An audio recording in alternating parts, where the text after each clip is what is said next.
Okay, it's 12 Pacific. Let's kick off today's Manufacturers Roundtable. Hi, everybody. I'm Joe Wachunas with NBI. So excited to be here today for our Manufacturers Roundtable on central heat pump water heaters. I want to introduce my colleague Susan Harris to just talk about a couple housekeeping items for today's roundtable with Zoom. Susan? Hi, welcome everyone. I'm Susan Harris, Marketing and Communications Manager with New Buildings Institute. Today's roundtable is being recorded. You'll receive a link to the recording and presentation slides by email. Other than our speakers, all mics are on mute. I would like to point out a couple of items on your dashboard. If you hover over the lower portion of your screen, you should see a chat icon and a Q&A icon. You can share your thoughts by chatting to everyone. You can also click chat again to close chats if they're distracting. There will be 30 minutes for questions at the end of our presentations. Please add your questions to the Q&A so that we can easily find them and respond to them. And with that, I'd like to pass the microphone back to Joe. Great. Thanks so much, Susan. Great. Well, today's roundtable is being brought to you by two organizations, CEDA and the Advanced Water Heating Initiative. We'll talk a little bit about those, and then we'll dive into our agenda, and really excited for all that we have in store for today. So CEDA is the California Energy Design Assistance Program, and it promotes the electrification and decarbonization of new building construction or major renovation. And if you're located in California and building or designing buildings, there's lots of reasons to get involved with CEDA. You can get custom decarbonization analysis, receive financial incentives to help offset the costs. And of course, electric and decarbonized buildings are better for resilience, environmental impact, and comfort and health. CEDA does want to let folks know that there are design team incentives up to $2,800 to help design your electrified and decarbonized building. And there are lots of incentives for these measures as well. We encourage you to reach out to Jeff Glover or Tina Hendricks for more information. Their information is on the screen. And if you have any questions, please reach out to them and we'll send their information in our follow-up email. And then the other organization coming together to bring you today's roundtable is the Advanced Water Heating Initiative. This is a market transformation initiative that is seeking to get heat pump water heaters in all applications, residential and commercial, by 2030 is our moonshot goal.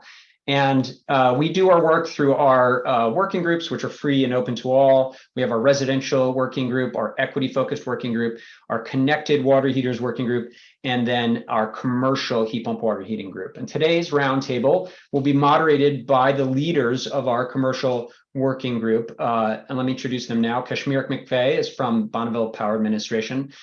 John Heller is from Ecotope, and Helen Townsend is from DNR International. So they'll help moderate today's roundtable. So we're just about through our welcome and introduction. Let's look at the rest of our agenda. We're going to then do a level set with central heat pump water heaters. We're going to talk about why they're so crucial to decarbonizing water heating in the commercial multifamily sector. And we're going to also talk about some of the tools that the commercial AWHI working group has created to help drive this market transformation. That'll be about 20 minutes of our 90 minutes together. The majority of the time, of course, will be with our 6 central heat pump water heater manufacturers that are graciously joining us today, and we'll introduce them in just a second. So before we get into our level set, I want to do a quick poll for those in the audience. Susan, if you'll launch that now. What region are you tuning in from today? Curious about that poll. And while we get that going, feel free to let us know where you're coming in from today. We want to know who our audience is so we can speak to that. And while you are answering that, I want to turn it over to Kashmir McVeigh to kind of help level set us. Kashmir, why are we talking about central heat pump water heaters? Why are they important?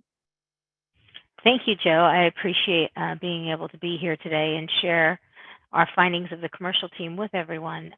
So central heat pump water heaters, why are they so important? Well, when we look at the multifamily sector, domestic water heating takes up about 25% of the energy use. So it's a very high energy use in the multifamily sector. And it's an area where we can now, with the new technologies, the manufacturers that are presenting, get to be 3 times more efficient. So that's the number one reason why we're looking at this is efficiency first. The next thing is grid stability. Commercial heat pump water heaters provide a lot of capacity to the grid, and we're looking forward to seeing more and more installed with demand response capabilities. We also have the pressure of codes kind of pushing us in that direction, whether it be electrification codes or other sorts of climate action goals in municipal codes, driving us to this technology efficient energization. And then finally, if we're seeking to decarbonize, well, this is one way. And one thing I'd like to say is it's heat pump water heater systems. So today we're going to be talking about systems. Can you turn the slide? Thank you. Too many. There you go. And so grossly, when we looked at domestic hot water use across the United States, we can slice this and dice this many ways and probably get different counts, but really the big four here are multifamily, food service, grocery, and lodging. And so that's the main takeaway from this slide. And so right now we're focusing on our beachhead market and developing systems for multifamily. Next. So I used the word systems a couple times now intentionally. In fact, I edited the slides just before walking in here and added systems to this. And so we were talking about central heat pump water heater systems. And the main components of those systems are the primary heat pump, the primary storage tank, and those are on the left-hand side of the screen. The temperature maintenance system split over on the other side of the screen where you see the other tank, and the controls that kind of make everything function together efficiently and effectively. So Bonneville is a wholesale power utility. We have 140, regional utilities that we offer energy incentive programs and measures for. And so our goal is to scale these systems. So not to do these in a utility one-by-one approach, but develop a mechanism, a pathway to bring these products to scale quickly. And so multifamily being the first beachhead market, we've got an advanced water heater spec. That's what AWHS stands for. A PADS, a product assessment data sheet, an EcoSim, and a qualified products list, a QPL. Next slide.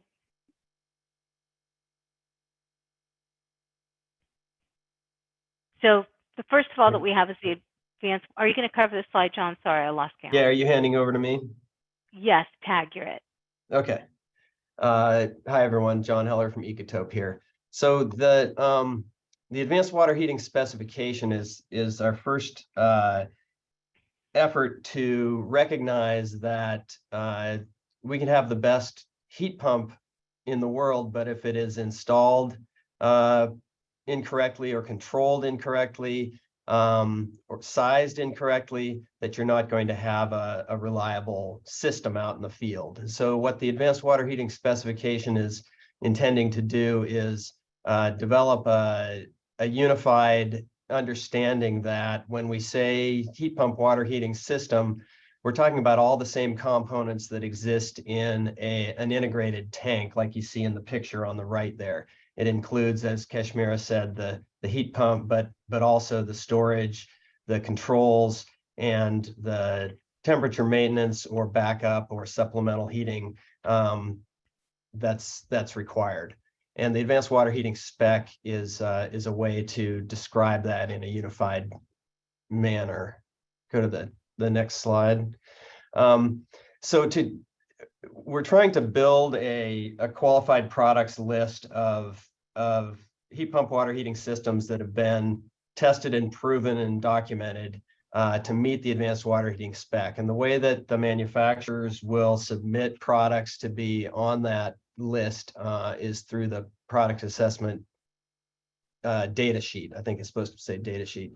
And that includes the manufacturers submitting their heat pump performance data in a performance map matrix that shows the performance of the heat pump under different entering air, entering water, and leaving water conditions. And also then specifies the approved installations for that heat pump in schematic design configurations, and then also attests to the availability of other aspects of the heat pump system, including the warranty information, design guidelines, load shift control capabilities, alarming capabilities, and other things that are identified in the advanced water heating spec. Go ahead to the next. Once we have the product data from the manufacturers, we're modeling the performance of those systems using the EcoSim program, which is running the same simulation engine that's being used by the California Title 24 Energy Code software. But we're running that for a range of multifamily prototypes in a range of different climates under the approved piping configurations, schematic design configurations by each of the manufacturers, bringing in the performance map data, and then predicting an annual average system COP for those systems in a typical multifamily building. And next slide. And then that then feeds on to a qualified products list for a given heat pump in a given design configuration in a given climate zone. Here's the predicted average annual system COP. And that can all be found on NEA's website. And I'll say that coming soon is a website, commercialheatpumpwaterheating.org, chpwh.org. We'll also have links to all of that information. And now I'm handing it over to Helen. Good, thanks. Helen, were you able to join? I know you were having some technical difficulties and all. I think I'm on now. Can you hear me okay? Yeah, we can hear you great. Okay, great. Thanks. Been having some technical issues, but I think we're good now. So I'm calling in from DNR Learn, and we are a company that supports the Advanced Water Heating Initiative, particularly in terms of documenting systems. So we produce virtual interactive tours, case studies, and a lot of training materials for educational purposes. What you're looking at right here is the landing page for a documentation of a Stethus Origin skid with a Mitsubishi QAHV heat pump water heater that went into this senior apartment building, low-income housing in Seattle. And the landing page shows you that we have a site tour, we have a system tour, the various experts who are working on the this project. So the idea of these tours is that you really can hear from the experts on the sites. You can see photography, videography, learn about the products, and it's almost as if you were there. There's a QR code that you'll be able to access to get in and actually see and poke around the site yourself. But this is an example of a completed tour. Joe, can you advance the slide there? So we're always wanting to document more and more systems. We want to get more products out there. We want workforce to understand about the value of these products and moving towards systems. So we're working currently with Nile to document their E360 heat pump water heater. This is not yet a live interactive tour. We are still building it, but the hope is that once we're finished, we will capture both the heat pump water heater at the factory, and then we will see it going into an actual installation at a multifamily building, new construction in Portland, Oregon. So that's still coming. Can you advance the slide once more, Joe? So this is the most recent interactive tour that we have created. This is for the water drop system that Small Planet Supply has created. This is a skidded system. We went to the factory. We took our crew, our videography and photography crew, up to Tumwater, Washington, where we met with Albert Rooks and his team. And we have documented, it's really cool because you can see the skid being built. You can see it before there's insulation on it, before it's all packaged up and installed in a building. You really get to see all the nuts and bolts on site at different stages of production. I'm going to see if I can figure out how to grab the screen here, Joe. Okay, I think I'll just share my screen here. Can you allow me to share the screen, Joe? Yes, let me do that quickly. Let me stop sharing real quick. Sorry. Okay. Okay, try that. Okay, so let me just share my screen here. Oh, it looks like it's still disabled. Darn it. Okay, there we go. Okay, try that now. Okay, it looks like I can share my screen now. Okay, share. Okay, so I wanted to just show you what this looks like in real terms. So this would be the landing page, and you can, anything that has a video, you can click on, and a video will, an interview will pop up. You can see that this is sponsored by DNR Learn, Water Drop, Bonneville Administration, and Small Planet Supply.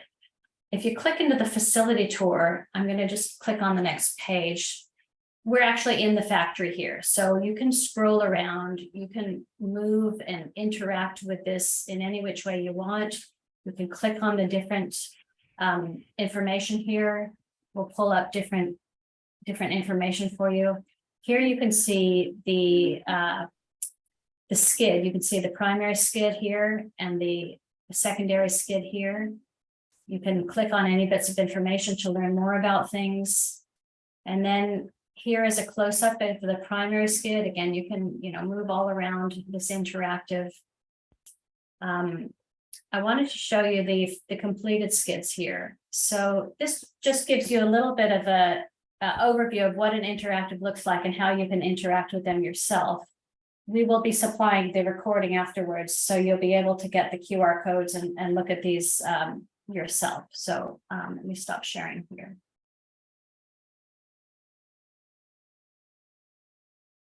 Okay, and that's it from me, Joe. Thank you. Thanks. Great. Thank you so much, Helen. Yeah, huge thanks. So folks, we've got a little level set from the commercial AWHI working group, seeing why central heat pump water heaters are important, and some of the tools, the education tools, the qualified products list, the advanced water heating spec that are going to help drive this market forward. So let's now turn to the focus of today's presentation and get back to my screen here. And we'll get into our manufacturer roundtable portion. John, I want to turn it over to you to kind of introduce this person. What do we ask manufacturers to respond to in this initial presentation portion? Great. Thanks, Joe. So we're hoping that this this discussion amongst manufacturers is the first of many collaborative efforts, and that we get from what we're trying to do is create a whole new market segment that can really take over commercial and multifamily water heating to heat pumps. And so we're looking for areas that the different heat pump manufacturers can collaborate to help make that market transformation effort as successful as possible. And the areas, for example, that we're hoping to get agreement is around the definition of what a heat pump water heating system is, that this systems approach is necessary for guaranteeing reliable, repeatable, predictable systems going out into the field. And so we're trying to move from competition amongst the manufacturers to find the areas where we can collaborate and standardize this new industry in a way that's predictable. I'll go ahead into the next slide. And so since we're early in this market transformation effort, and we've got a lot of great heat pump products coming on to the market, we all know that there's lots of different ways that these systems can fail in the field if they're designed improperly, if they're undersized or oversized, if they're piped incorrectly. And so what the market is not, the market doesn't want heat pumps. The market wants efficient electric water heat. And so we want to shift the focus from just the heat pump itself to that water heating system. And so the question that we're posing to the different manufacturers is, let's assume you've got the greatest heat pump in the world. How are you going to guarantee that once it gets out into the world, it's been designed by an engineer, installed by a plumber, it's being maintained by a maintenance tech? How are we going to ensure that system is installed properly, continues to function well long into the future, producing reliable, predictable results? Great, fantastic. So let's take a look at our manufacturer presentation order. It's no particular order, but with our 6 manufacturers, we've got Lochinvar, and then Steffes, and then Rheem, Small Planet Supply, Nile, and Mitsubishi. Each manufacturer will have around 6 minutes for this initial presentation session, and I'll be keeping time. So yeah, invite Dan to come on first, and Dan, I will happily drive your slides. All right, thank you, Joe. You can go ahead and advance that first slide. So Lochinvar, we're located in Middle Tennessee. We're a U.S. manufacturer, and kind of want to start off with that first slide showing the breadth of our product line. A lot of people, if that aren't familiar with us, we're manufacturing anything from a small, high efficiency gas forced circulation water heater all the way up to 4 million BTUs of that forced circulation water heating, and then do high efficiency condensing gas boilers up to 5 million BTUs. So these are all applied products that require assistance in sizing, piping, and application. So that's where our sales force is really going to be able to have success in pushing this technology forward, because they already have those relationships and the experience with those applied products. You can advance on to the next slide. Real quick, wanted to talk about our new product we'll be releasing here in July for orders, and it'll be shipping at the end of this year. It's going to have a high COP. We'll be able to operate down to 23. We'll have 2 base models, a 60 and 140. We'll be able to combine those models up to 350,000 BTUs in a modular concept. We'll have 513A refrigerant, and then we're going to have a control panel that we're going to take the technology that we currently use in our Smart Touch for our high efficiency water heaters, and we're just going to move that over to the heat pump product line. We'll have fault logging, alarm contacts. We'll be able to enable backup. You'll be able to control that backup by a set point or by if the unit locks out. We'll have BACnet and Modbus. And then also, if we still have people that would just want to control through a 0 to 10 input, they'll be able to do that also. You can move to the next slide. We're finalizing the COP testing. Right now, it's looking like we're going to end up between 4.2 and 4.5 on the COP. We've actually just started the process for the QPL program. I'm hoping to get on that very soon. And then the next slide, you'll see we've already actually started deploying field tests. We started that in March. So the picture here is at a local university cafeteria with high dump loads and high usage. So we're getting good results from our field test. You can go to the next slide. We also, manufacture tanks. We have a thermal store tank that's specifically designed for heat pump applications.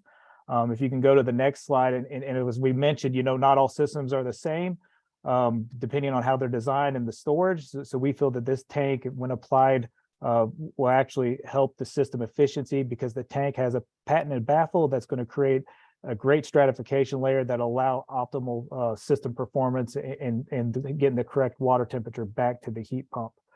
Go to the next slide there. We'll be introducing more sizes in the future of that, and also we'll have outdoor models. In July, we'll also be releasing that sizing program. You'll see back there, if you can go back one more, Joe. This actually will allow the end user to go in. They can select their different applications, multifamily. They can go in, and if they just know the load profile, they can load up the load profile. They'll be able to select, if it's a hotel or if it's a restaurant, and it's going to kick out some data for them. If you go to the next slide there, Joe, we're getting all that data from our environmental chamber where we're doing performance testing. So that'll be accurate data that we're loading up into that sizing program. That way, when on the next slide, Joe, you'll see the results that'll kick out that we know when we're recommending a certain amount of units in the stores, that we've verified all that through testing, and that the end user engineer can feel comfortable with the sizing that they get. Also, when we look at sizing programs, one thing we know is sometimes the customer wants to take that free cooling that's discharged from the top of the air, maybe use that in different locations. So we're going to provide sizing guidance for the ductwork. That'll be a program that they can enter in that information, move around how that ductwork needs to be installed. And then what it'll actually do is it'll kick out a bill of material for the end user, and then they can use that to either go through their ductwork manufacturer, or they can actually build that ductwork themselves, but they'll have that full BOM, what's needed for that job. If we look at training, we have internal university, which we do training on. We have a hands-on lab also right beside the university. So we'll be doing in-house training. We'll also be going out to the field training our manufacturing reps, be training contractors. So once we get our manufacturing reps trained up, they actually have their own training centers, and they're going to be doing a lot of training themselves. So we'll not only be us doing training internally at our factory, but our manufacturing reps will be doing training also on site at their locations. So they have a lot more boots on the ground than we can do. So they're a great resource and really know their markets well. We also will have online training at lochinvaru.com. So some people will be able to get into that web platform, take classes. They can actually, they can get scored on that, or they can just take the classes as they want and don't have to take the test associated with that. If you go to the next slide, we'll have piping diagrams. This is a diagram that we provided with gas backup. So we'll have a full catalog of piping diagrams to provide to the field.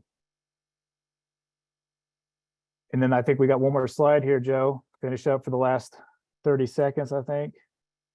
Just our recipe for success. We're going to design and test the systems to make sure they are hitting the efficiencies, be able to control backup heaters when needed.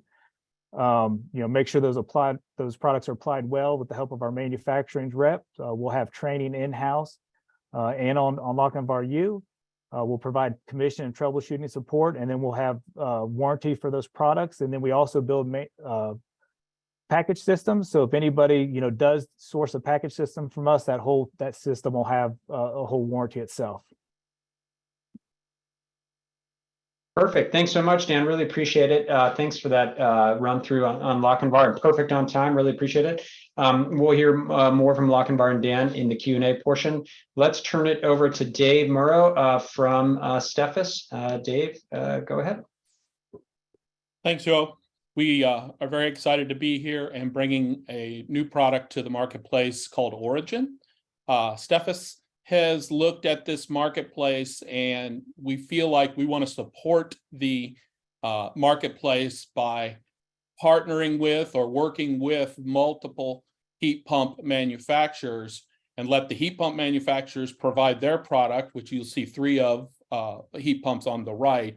And then Steffes would like to provide the rest of the system in a packaged fashion to simplify the installation, simplify the operation of the system, and simplify its and aid in its adaptation and adoption to make heat pump manufacturer or heat pump water heater systems grow.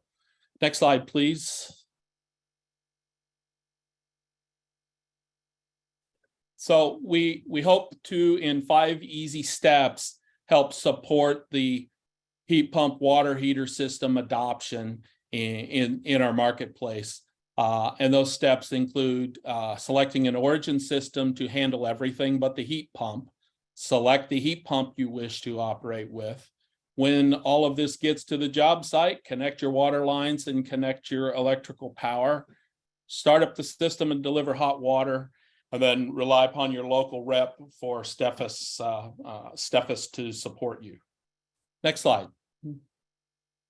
There are many different stakeholders for heat pump water heater systems and commercial water systems, and they have multiple different reasons why heat pump water heater systems are the right choice for them. We want to support that with packaged and repeatable systems that don't change from job to job, that don't change from manufacturer to manufacturer. The only thing that causes them to scale up or scale down is the size of the apartment complex they are serving. So as you get more apartments, you tend to get more water storage and accommodate more heat pumps. So we want to develop systems that allow you to make connections at the same spot every time.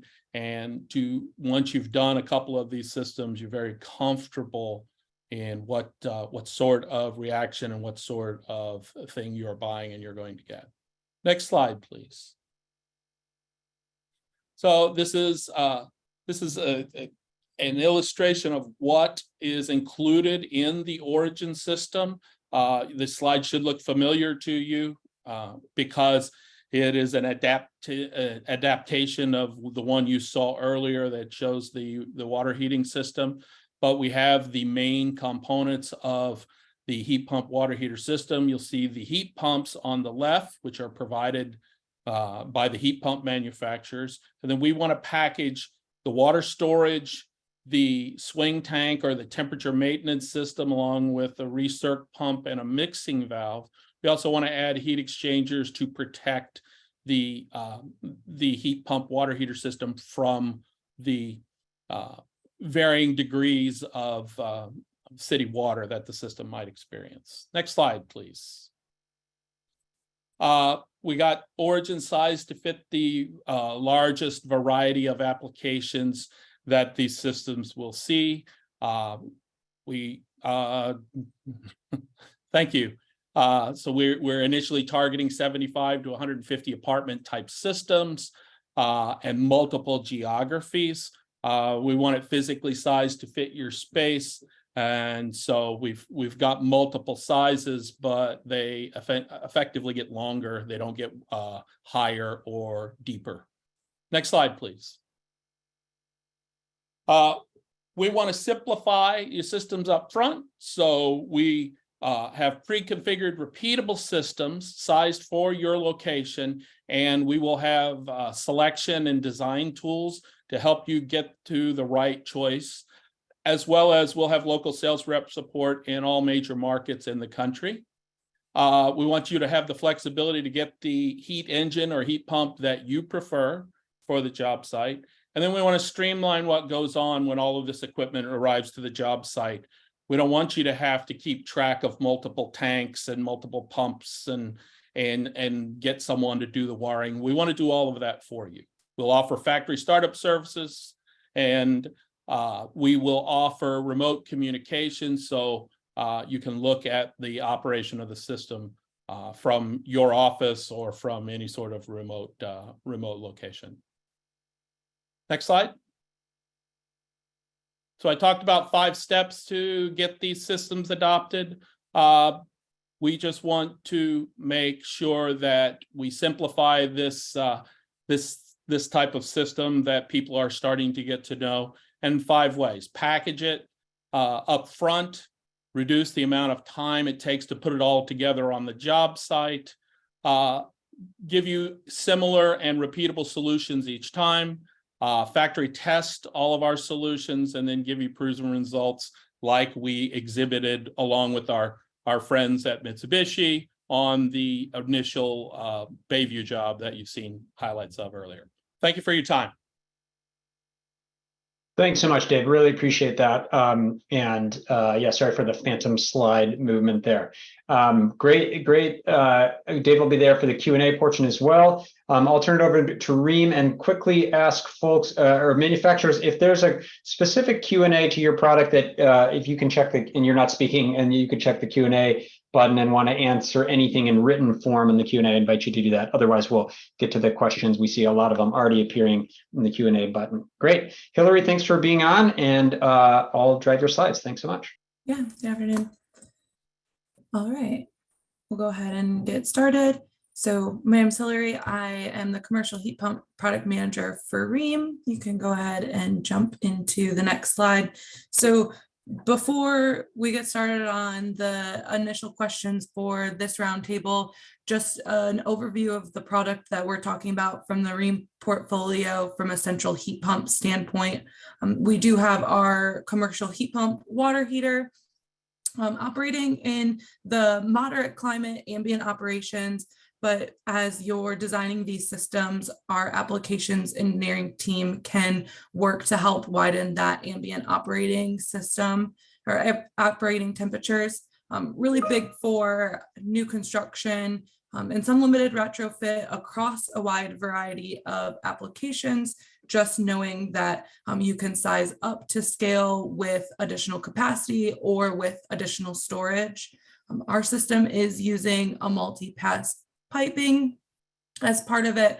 And what we'll really get into cover today is the support that we'll provide and help adopting these, from technical trainings to the commissioning and that sizing help. You can go ahead. So really the big piece from a Rheem standpoint that we're really trying to develop out and pushing as we work on growing our commercial heat pump team is that sizing and design assistance. So in the last few years, Rheem Commercial on the water division has really built out the sales and support structure to be about 70 people now. And our applications engineering group is a huge portion of that. So though this team works with our sales group, with specifying engineers, and then really with the contractors in install to kind of bridge all of those gaps where they'll provide the piping diagrams, they'll provide the amount of storage recommended or capacity recommended based on the building's makeup. And they're doing all of this within 48 hours of receiving all of that information required for them to do the full workup. So this team's really been a great help on the forefront, and then they work closely with our technical reps. Joe, you can go to the next slide. They work closely with our in-field technical reps to make sure that those sizing diagrams and the system that they've helped prepare is then communicated through to the contractor, making sure that if it's recirc pumps that are going through, have the right voltage, and pairing everything appropriately. So within our commercial team, we do have district technical reps in each of the regions of the United States that help with the commissioning and startup troubleshooting. So they're out there. That's currently at no additional fee from the Rheem side, just making sure that if there really is any troubleshooting areas, that team member can go out, work on site with the contractor in the building to make sure that we can get a resolution and really provide on-site training as those are arising. Prior training is coming in form of in-person. We do have our live fire interactive learning centers throughout the US. We have a handful of them that offer hands-on experience with the heat pump, as well as that detailed technical training. So we can invite anyone from a contractor to a specifying engineer out to take a look at all of those products, really get hands-on with learning the details. From a post-sale support side, similar to commissioning, we do have the technical reps that come out for troubleshooting, making sure everything's operating as it should, and troubleshooting with contractors. And from a warranty standpoint, Rheem's covering all of our individual products. At this time, we don't have a full packaged warranty that will cover controls, tanks, and heat pump all as under one warranty, but do offer warranties through each of our individual products. I think that will cover everything from the Rheem side. So I'll take a look at the questions and see you guys on the Q&A. Great. Thank you so much, Hillary, and appreciate the slides. Great. Albert, yeah, you're already on screen, so take it away. Great. Thank you very much. Maybe advance the slide there a little bit. Great. Thanks for your time, everybody. My name is Albert Rooks with Small Planet Supply. A few years ago, in the early days of Advanced Water Heating Initiative, and really what we're learning here in the Pacific Northwest about using CO2 refrigerant, to create package systems or heat pump water heating systems. We really got interested within this subject within the company, and we started a division called WaterDrop. And WaterDrop is built around years of experience in using small CO2 heat pumps used in an array and delivering into a complete package system. We'll take a look at a schematic here in the next slide, but not yet, Joe. And essentially what we learned over the last few years and having literally hundreds of these things out in the field, all lifting water from a cold entering water temperature to 150-degree storage temperature, is that they're really simple, they're really reliable. And the next step in being able to move a market and advance the industry was really creating a package, taking everything that we knew and that we learned and understood and putting it into an end-to-end solution that would deliver a fully functional, rather large water heater onto site, ready to connect with 3 water pipes and some power and a place to drop the condensate off the heat pump and a factory startup. And with that, we're able to take a site, deliver a package, let the installing contractor start it up under supervision or connect it up under supervision, and then send one of our agents out and do a startup. So we're looking at a project here, center picture on a rooftop in California. It's getting craned up. It actually arrives in 2 pieces. And once it sets, water and power is connected. And then it's really ready to start up. It's connected distribution system. Everything on board is included and ready to operate, including temperature maintenance valve, mixing pump, mixing valve, and the recirculation pump, and basically the whole system. So what we decided to do with the company here in our market area, which is West Coast USA and West Coast Canada, is really kind of our sweet spot and our focus area. We understand the climates, we understand the all the equipment that we're working with. And so we created about 7 different packages, fully functional skids, all a single line item, pull them out of a catalog. All of the part numbers and specifications are on our website. And that is just one water heater that can drop into a set of plans. We have a onboard staff that's a phone call or an email away for sizing. We have a semi-assembled system for complicated sites, can provide bidder and installer training, and we have a full warranty end-to-end on the product that we deliver. And all of this happens through a series of or really solid relationships with the commercial equipment reps. So let's move a slide forward there, Joe. And so this is really what the inside of a skid looks like. This is literally just a very tightly constructed mechanical room. Heat pumps are on the backside. Can't really see them that well right now, but we saw them in the prior picture. And they take cold city water out of that stratified white tall tank there in the back, lift it 100 degrees, drop it into the top of the tank, feed it over to that central Bach tank right now, which is the swing tank, as we call it, loop tank in California. And from that tank, we offer that water based on the load profile out to the load through the mixing valve. We always use a electronic mixing valve, an ECM recirculation pump, and there's a control box up there. And the control box understands the system, understands the operation, and will start the heat pumps on cycle, turn the heat pumps off on cycle, watch all of the data points across the system. And I'd say by late 2023, anything that we produce is a whole generation smarter than this really good product right now, because we're starting to look at pressures into the system, state of charge across the primary storage tanks, what's going on in the swing tank. And we're starting to look at it as an entire system that's storing thermal energy, and we're really kind of preparing to talk about systems more as a thermal energy bank. So in any case, all these products are really ready to go on our website, and we're just super excited to talk to anyone about it, and include our representatives up and down the West Coast and take a look at projects. Thanks, Albert. Appreciate it. Thank you very much for that. And let's go to our next manufacturer, Niall. Christopher, if you're able to turn on your camera, thanks so much. Great. Thank you, Joe. I'll go ahead and move on.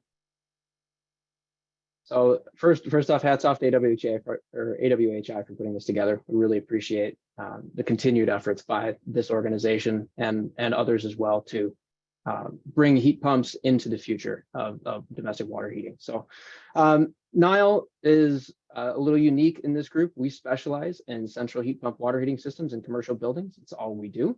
Go ahead and go next slide. Niall has been building commercial and industrial heat pumps since 1977, and we've been building commercial water heaters for about 30 years of that. So we have a wide variety of experience in a lot of different industries that allow us to produce very large package solutions, again, specifically for domestic hot water. We have a wide variety of experience and longevity in the market, and as a result have been participating and building out this market for a long time. Next slide, please. We are based in Brewer, Maine, always have been. That is a picture of the factory there. The point here is we are fully committed to the energy transition, not just as a product, but as a company. We offset 100% of the electricity of the factory via that 277 kilowatt solar array. We do support every single product that comes off the line with full end-of-line testing, so that when a device or a product or package leaves the factory, it has been run under the conditions that are necessary to perform out in the field. And we also test every piece of equipment through our psychrometric chamber, making sure that that system's data, the performance that we put out into the market, is based on real-world performance, not based on compressor tables. Next slide, please. So Niall has a wide variety of products and configurations to match the needs of different markets and regions. We do span everything from cold climates to warm climates and offer products in both air source and water source configurations for domestic water heating. This allows us to operate in a wide temperature band, so outdoor or ambient air, 10 degrees to 120 degrees, and water source projects, very cold geothermal systems at 30 F, all the way up to hydronic hot water systems at 120 degrees F. So this gives us an ability to package solutions for just about any building that you can imagine, with capacities that range from a small 8,000 BTU unit all the way up to 2 million BTUs in the package system. Next slide, please. So I could spend 45 minutes walking through sizing and how Niall approaches this problem. I'll cut to the chase here. We've partnered with a lot of the people within AWHI to develop a tool that is usable and provides precise and defensible sizing to engineers and this industry. So when you get a system from Niall, it is designed to perform 100% of the hot water, or provide 100% of the hot water needs for a building. And we've been doing this for a long time. We're very confident and have a lot of success in the market in doing this. Next slide, please. So beyond just providing initial sizing guidance and system selections, we provide a lot of design assistance to the industry. So from basic configurations to controls wiring and capacity charts, we also deep dive into package systems. Next slide, please. So Niall has a wide variety, again, of configurations and different things we do in different markets. This is just a smattering of different designs that we've done. But we package, again, the heat pumps as well as tanks, and offer full skidded solutions for that are available for witness testing on very large projects down to small projects. Next slide, please. So one of the proofs here for Niall is having been at this a long time, we have hundreds of proven commercial and industrial installations. This again allows us to provide solutions from a 50 unit apartment building all the way up to in 900 bed hospital, a 700 room hotel, you name it. We've been able to cover capacities across the industry. So we're willing to do unusual things, but also have a wide variety of experience on standard building types that allow us to provide solutions within a 24-hour turnaround time through our applications engineering department. And we also have a fantastic rep network that supports package systems within market, allowing system packages to be built at the local level, warranted and supported by those in-field services. We do provide factory training and certification for all of our installers and rep firms, and we do a lot of in-field training as well. For those markets that are a little newer to Nile, we do support them directly with startup and commissioning with our full service department. And many of our rep firms are offering full packaged warranties on the entire domestic hot water package, not just on the heat pumps themselves. Next slide. I believe that's it. All right, Joe, go ahead. Thanks so much, Chris, and thanks for putting your contact information there. Really appreciate it. Okay, well, we have one final manufacturer, last but not least, Mitsubishi, and Kane White from Mitsubishi. Take it away. Hey, good afternoon, everyone. Great to be here. Thank you again to AWHI for organizing this presentation, this roundtable. So yeah, just starting off just very quickly on this first slide, I'd like to take note of the image of the unit to the bottom right. That was the very first hot water heat pump that we produced back in 1980. So over 43 years of experience in this space. Next slide, please. So we started producing hot water heat pumps in 1980. We produced the very first CO2 heat pump water heater for our company back in 2007. So since 2007, we've gone through 4 generations of product worldwide. These are sold in Japan and throughout Europe and also in Australia, New Zealand, and the Asian markets. You can see the different generations from 2009, 2011, 2015. And the 2015 model is what we use to pour into the first generation product for the US, which we launched in 2021. So 4 generations and 16 years of data collected from the units themselves and also from all of the sites around the world has gone into the first product that we've developed for the US market. Next slide, please. So our product uses CO2, R744, a GWP of 1, high efficiency, highly variable depending on ambient temperature conditions. So, you might be down in the 1.5 to 2 COP in a very cold, cold climates, but up to 4.52 as a unit COP. We can provide hot water in the US to 176. Technically, we can go to 194 degrees Fahrenheit, but we have to derate for the US market. 208, 230 volt and 460 volt units are available. Next slide, please. So because we're using CO2, we're able to operate in very low ambient conditions and still operate efficiently.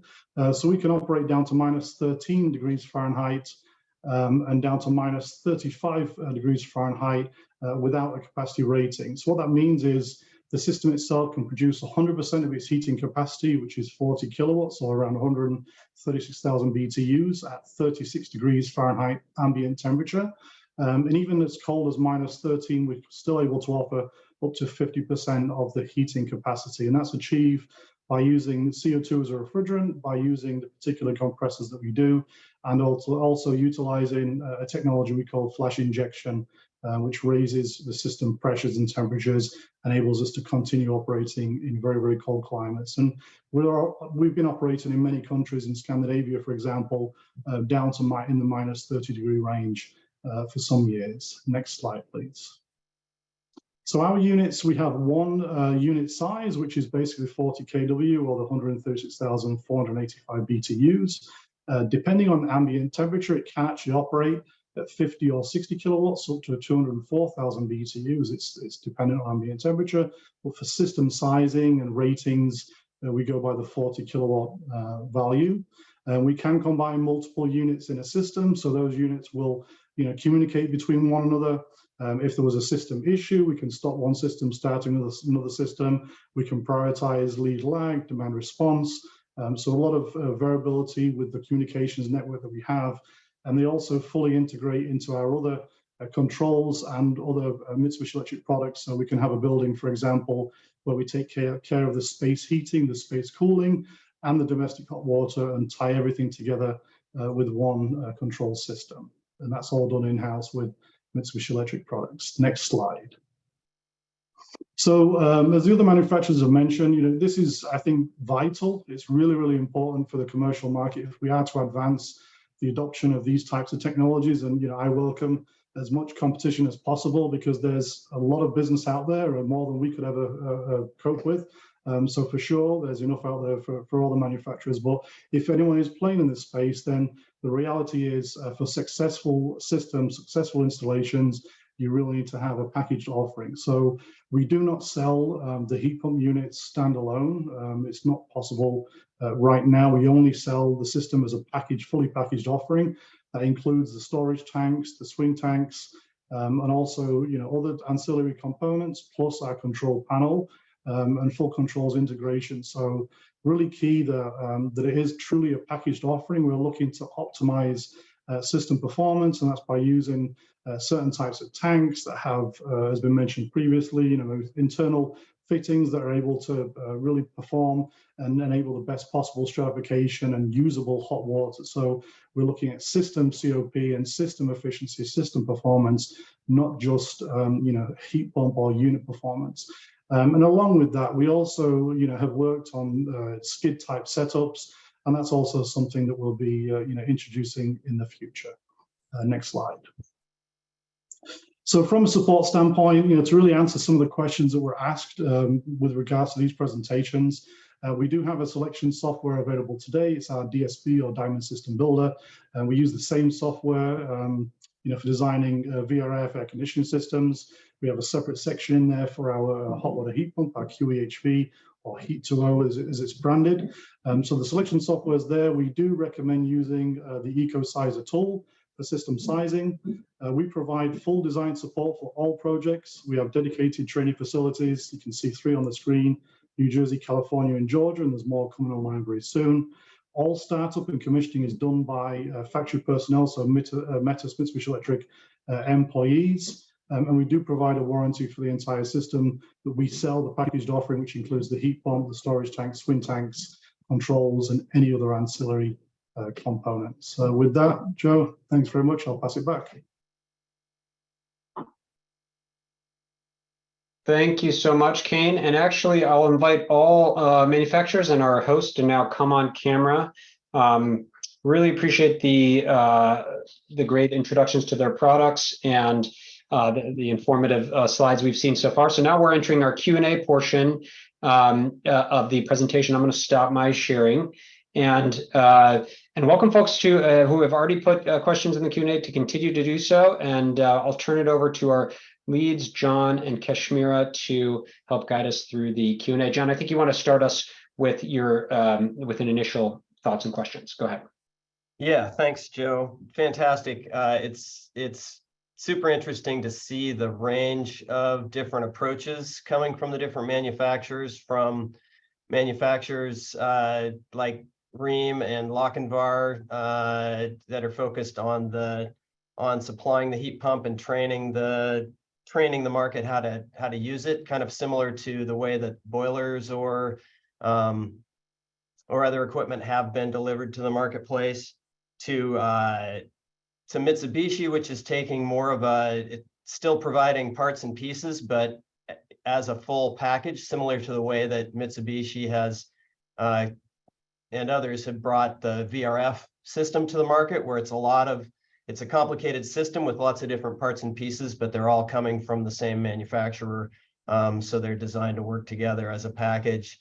To then Steffes saying, okay, we're providing half of that pack, everything but the heat pump, fully packaged, to then obviously the water drop that wraps the entire thing together in a pre-packaged, pre-manufactured unit. So I guess what the question that brings to mind is, how do we, is this a single market? is this a single, can there be this kind of wide range of delivery to the marketplace and still call them essentially all the same item? And where it kind of hinges in my mind is, let's just pretend each of you, the product that you sell has gone out, somebody's installed it into a new multifamily building, and the residents run out of hot water. We don't know why, but presumably it's still in the warranty period. The owner calls the general contractor and says, we ran out of hot water. So my question to each one of you is, who figures out why? Whose responsibility is it to figure out why there's no water? Who fixes it? When do you get involved? Like, who would call you, and at what point would you get involved in helping figure that out?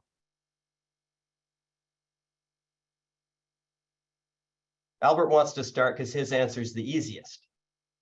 Well, yeah, hopefully our answer, hopefully we know the project well enough that if we get that call that it's our issue, and we'll have somebody, depending on where we are in the market, we'll have ourselves or our representative on it.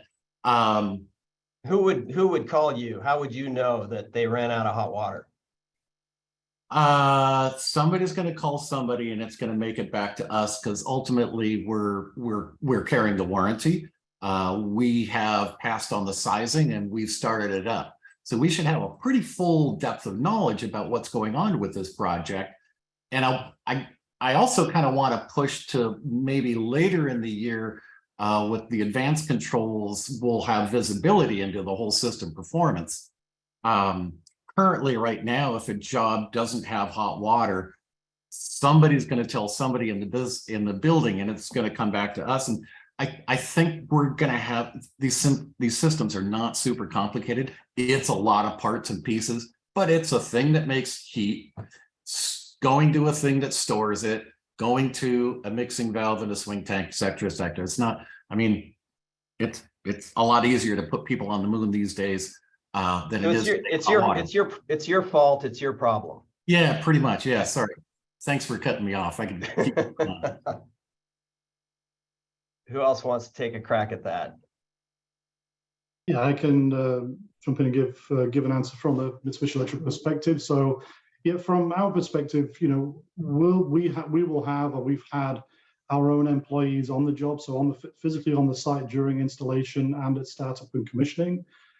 We have remote connectivity to all of our control panels. So as much as possible, we're trying to insist that we either have a hardwired Ethernet connection so we can actually connect to the system, or a cradle point router. So we've got, you know, that's independent of the building network visibility. So oftentimes we can remotely view the system. That gives us full kind of all of the thermistors, all of the sensors within our product, but also everything that's on the actual whether it's on a skid, whether it's within the mechanical room itself. So remote visibility, being able to kind of dial in and see what's happening on an operational basis. If something, you know, were to get past that side of things, then it would be a combination of a local Mitsubishi Electric service technician, controls engineer if necessary, and our local representation, whether that be through the train side of our business or through you know, an independent rep. So getting the call, our name typically carries a lot of weight. So usually if they see the badge, then the call is going to make it through to us relatively quickly. That would typically happen on a local level. So the call will go to our local office, typically via the installing contractor. And from there, if necessary, then somebody from my team or from our applications group would kind of get involved. Moving forward, you know, our plan is to kind of have that remote connectivity, but also, you know, looking at predictive maintenance and kind of predict, you know, trending of systems, trending of the tanks, trending of the operation of the building, and then we can see if something's going to happen potentially before the client even knows that they have a problem. So that's kind of how looking to They know approach pretty that. fast when a multifamily building runs out of hot water. It They're happens they're fast. the final draw, absolutely.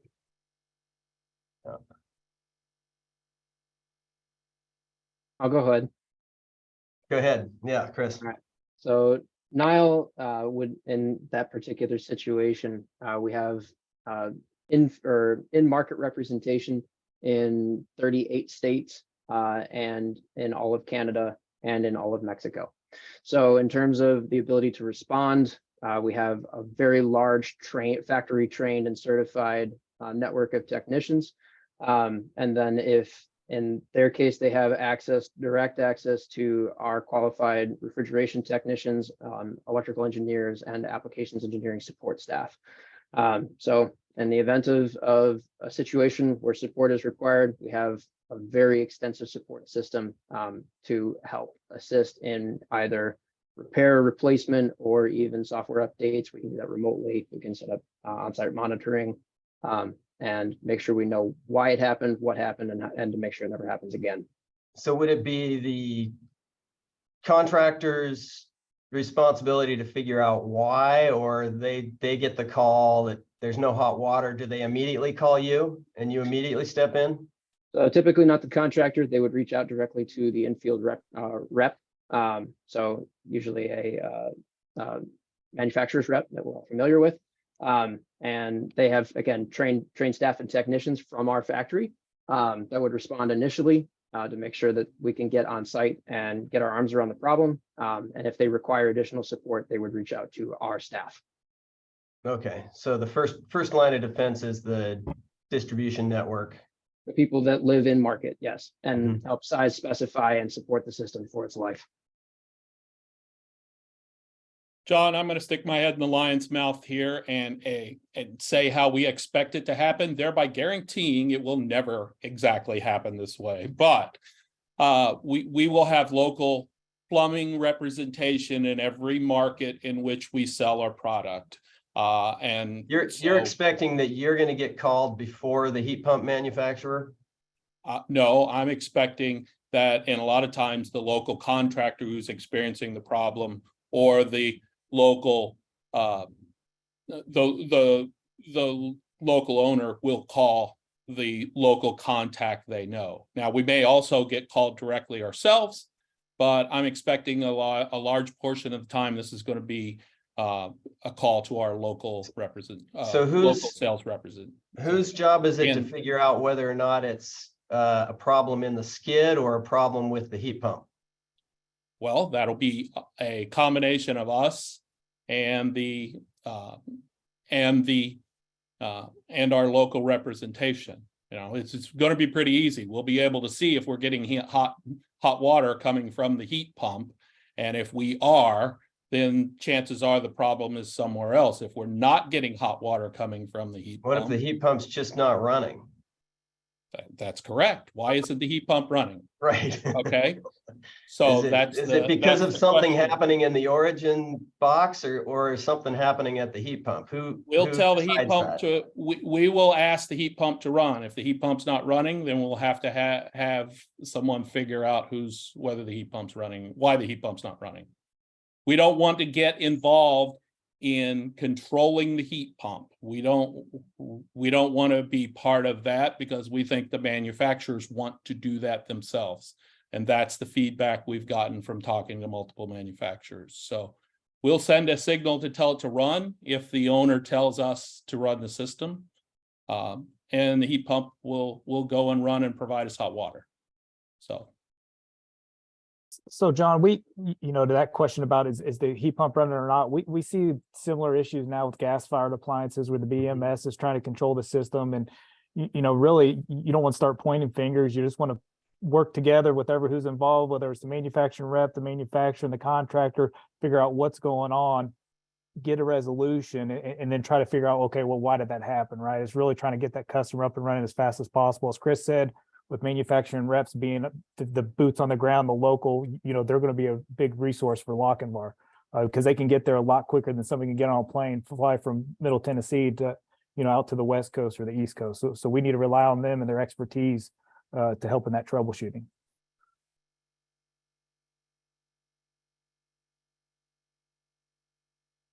think I might be the final one, similar to what Chris and Dan were saying.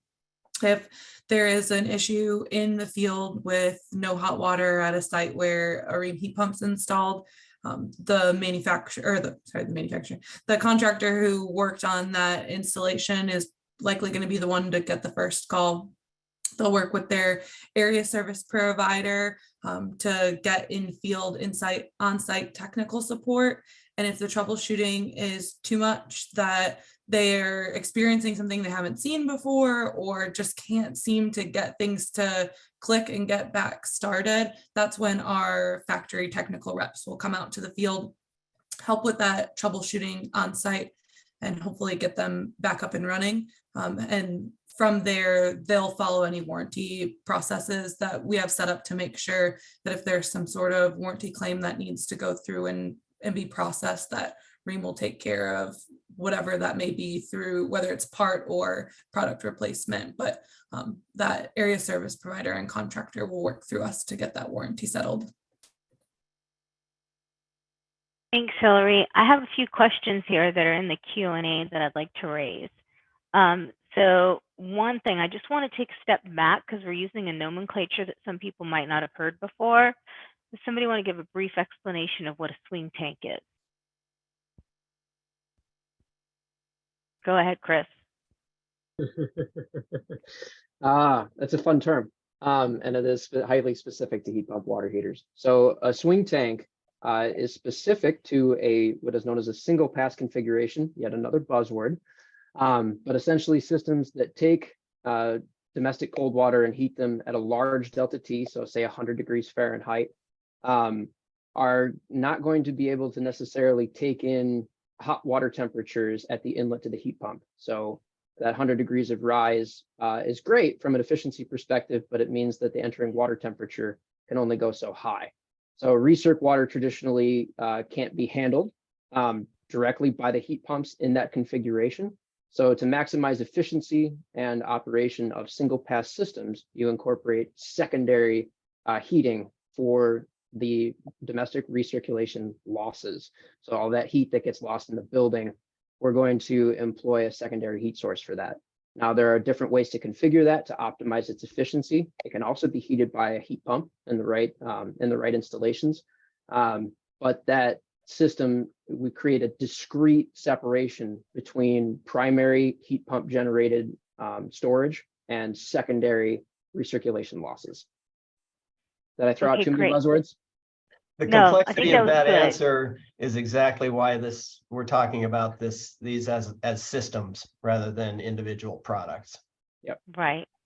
So I had another question that came in. So apparently in some states, there's no certification and training requirement to install heat pump water heaters. For installing these heat pump water heater systems, thank you, I needed to correct myself right there. So for the products that we have, the manufacturers we have today, is training a requirement or is it just voluntary? We can just do one-word answers. Required, voluntary. Yeah, voluntary for water drop, as our representative is on site for startup, so we're able to catch any irregularities at that point. Great. Anyone else? Our reps are required to undergo factory certification. Yeah, as we're kind of early days in the market, it has been voluntary, but we will be going to mandatory training for all plumbers and installing contractors so they understand the product from A to Z. Ream's training is also voluntary at this time. Thank you. Thanks, Hillary. For Lochinvar, the training is voluntary at this time, but most of our sales representatives have been trained. I think the beauty about everybody's technology here is it's what's referred to as a monoblock, where the refrigeration is not being touched. So the refrigeration side, where a lot of the worries are, is not really there with these systems during startup, and it installs more like a forced circulation water heater, which majority of the plumbers have been doing for years. Awesome. Okay, next question. So heat pump's going to be producing hot water, but there's also going to be a cold air stream coming off that. Are any of these systems being used in a way to take advantage of that cold air?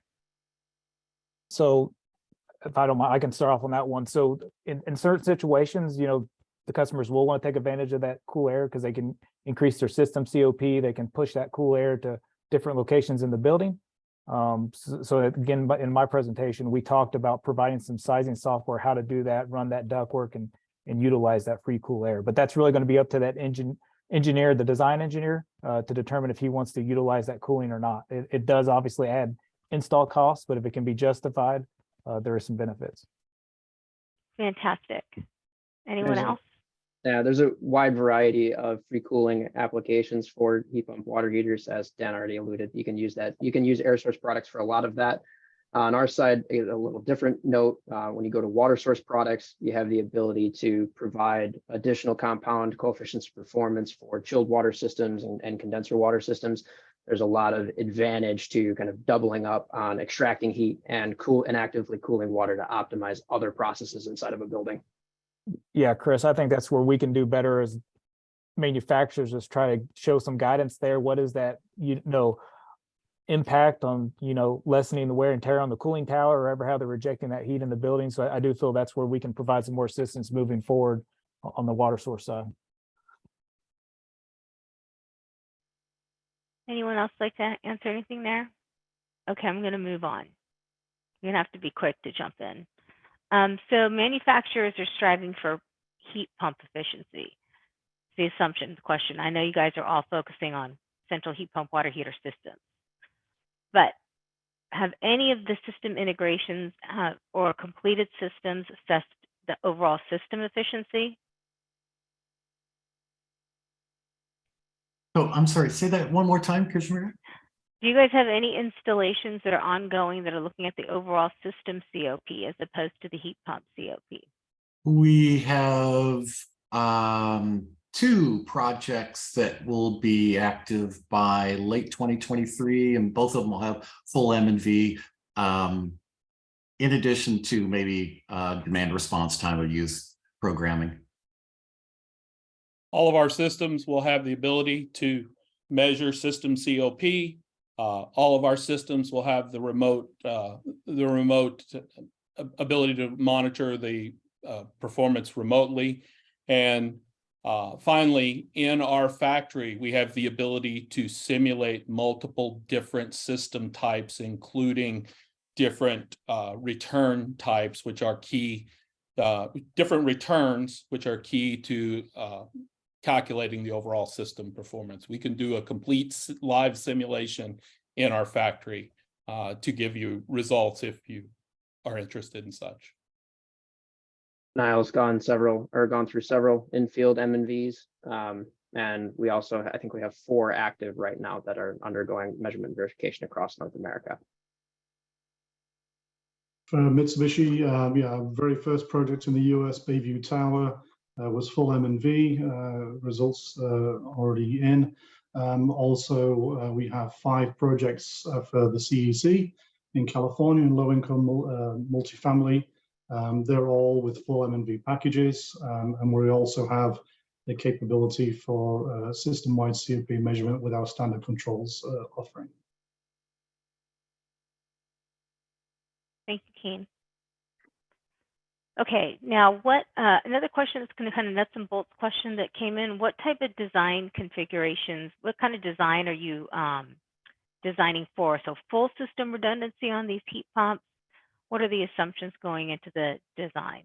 Nice question. So I like that one. I'll kick out an answer. So our system uses the small Sanco 2 4.5 kilowatt CO2 single monoblock in outdoor or mechanical room applications. And so now that we're in year 5 or 6 of using arrays of those systems, we find the need for 100% redundancy less and less and less and less. So most of the systems that I've seen designed in site-built assembly, and including our skidded products, don't have redundancy because we have redundancy in the actual heat pumps performing the lifting tasks themselves. And it's it's interesting and getting to the point where when we really get into the demand response and load shaping, we can start staging the multiple heat pumps to come on and off for an intentional load or shed application also. So. Anyone else? Yeah, from Mitsubishi, I would say it does vary based on application and based on system size. We do have, various ways to approach it. As was kind of Albert previously mentioned, within the design, typically we have, spare capacity, if you like, beyond what the design requirement is within our heat pumps. We typically see 2 to 6 heat pumps used per project. That can be for overall system size, or it can kind of an N+1 configuration. So at least one, module available for redundancy. We also have 2 other approaches. One is with the swing tanks, with the electrical elements that we have that can be used for recirculation load or for backup in some cases, and also in conjunction with multi-pass heat pumps, where the multi-pass heat pump can be used for the swing tank heating and or for also helping out with the primary circulation, the primary load within the primary storage tank. So there's a few ways to approach it, and we have kind of design and guidance advice as part of our application guides. I provided a written answer on this one to Kane's point. It's application dependent. There are ways to handle it on every building type and every building size. It's just going to vary depending upon where you're at and how big it is. Great. On the Origin system, we will, in addition to call the heat pump manufacturer, as John was talking about with me earlier, we will automatically switch over to the swing tank and supply hot water for the in the backup mode Kane was referring to. Thank you. Yeah, I think what Chris said is really a key point as far as being able to customize the system for the end user, because what we're seeing is a lot of times it comes back to where maybe the recommended storage is too much volume for them, so we could add more heat pumps. But it depends really on that upfront cost, how much redundancy they want, or if they can use any electric resistive. Some parts of the country are outlawing that, so if not, then it's got to be heat pump. But we see a mix between electric resistive and heat pumps, or maybe none at all, is like what Albert was saying. Just it really depends on the customer. Yeah, the nice thing about relying on equipment that's really dedicated to supply the load and having multiple redundancies within that, it reduces the collected load or connected load. Great for the building, great for the utility, a little simpler cost. Awesome. Okay, I have another question, probably an easy yes or no answer. Maybe yes, no, or maybe will be appropriate. So why are these systems being designed for milder outside air temperatures? Would anyone be interested in offering some sort of cold weather winterization kit for their heat pumps so they could take it down in more extreme outdoor temperatures? Minus 30 C, that's a struggle managing the condensate at that point. 12-hour drive north of Vancouver, British Columbia, pretty cold. And so those manufacturers that are working with CO2 is absolutely fantastic in doing a full capacity lift in very, very cold ambience. At that point, it's more managing the rest of the system, condensate.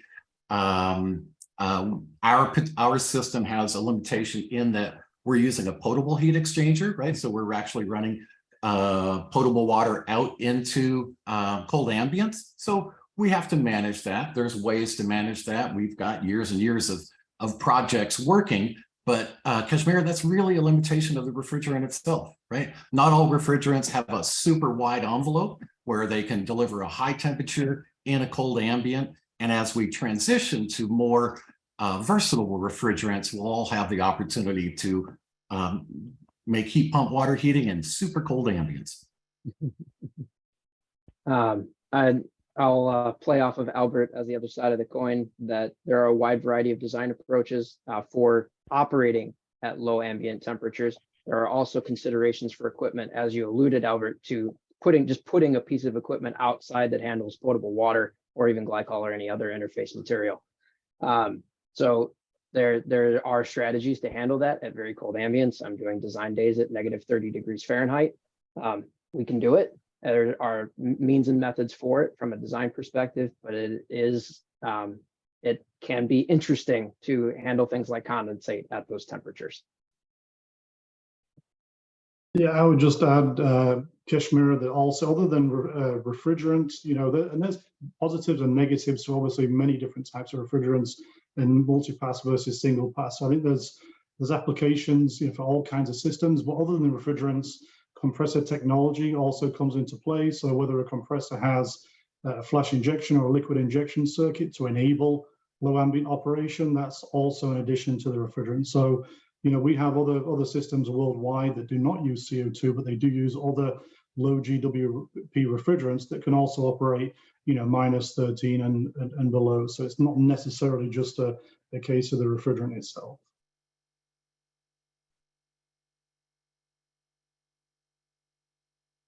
Thank you.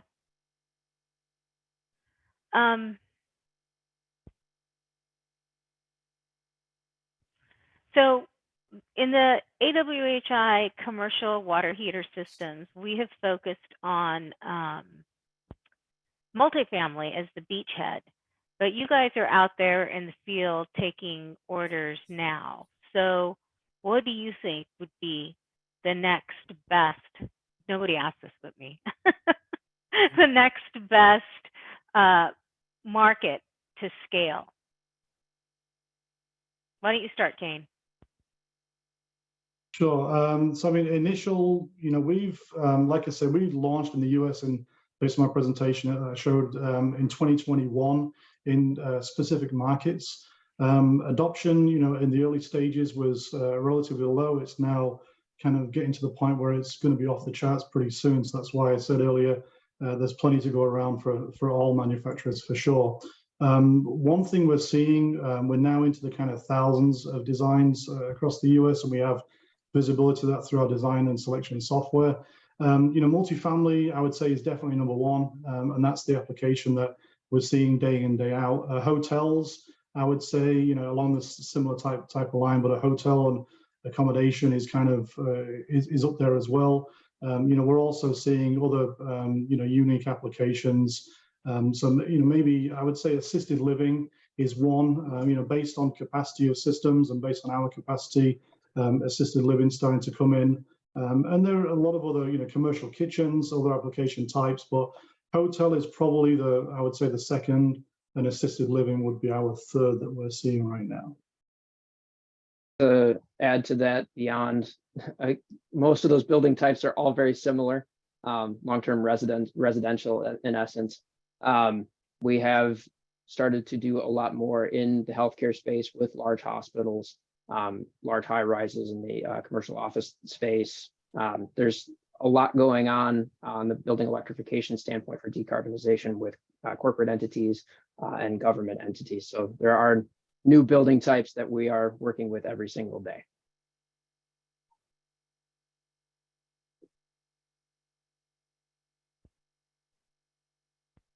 Yeah, Anyone else? I feel like we're gonna get a lot of similar answers. The long-term residential, we've also started to install in some schools with grants available for offsetting those public funds. So schools have been another one that have been good for us. The only one I'd add that we pay attention to, it didn't get mentioned, was dorms, but again, that looks like multifamily, that looks like long-term care, but same kind of thing. Somewhere where people take showers on a routine basis, right? I think we're coming up on time. John and Kashmir, do any final quick questions for our panel before we sign off? No, I just really want to thank our panel for joining us. Yeah, I think this is fantastic to get all the manufacturers together to demonstrate how far this market has come and how it's really starting to pick up and move towards market transformation. I appreciate everybody's participation and support in that effort. Great, fantastic. Well, huge thanks to the Yep. moderating team. Kashmiri, were you going to say something? I was just going to say there's some questions that did not get addressed. So maybe before we send the slides out, we'll get the contact information for manufacturers so when people can direct their emails to the manufacturers. Absolutely. That sounds great. We'll send out their contact information in our follow-up email. Huge thanks to the moderating team, Kashmir, John, Helen, for organizing this webinar. Thanks to CETA, thanks to AWHI, and all the manufacturers for donating their time. We really appreciate you all being here. We will send out a recording and the slides, and want to put it in a quick plug for the second in the series of these roundtables. We'll be doing commercial kitchens, a webinar on July 26, 2023. So look for information about that upcoming webinar. So thanks again to everyone for being on today. Really appreciate it. Such a great informative session. Have a great rest of your days, and look forward to seeing you at the next AWHI Commercial Working Group on June 15th. Thanks so much. Thank you.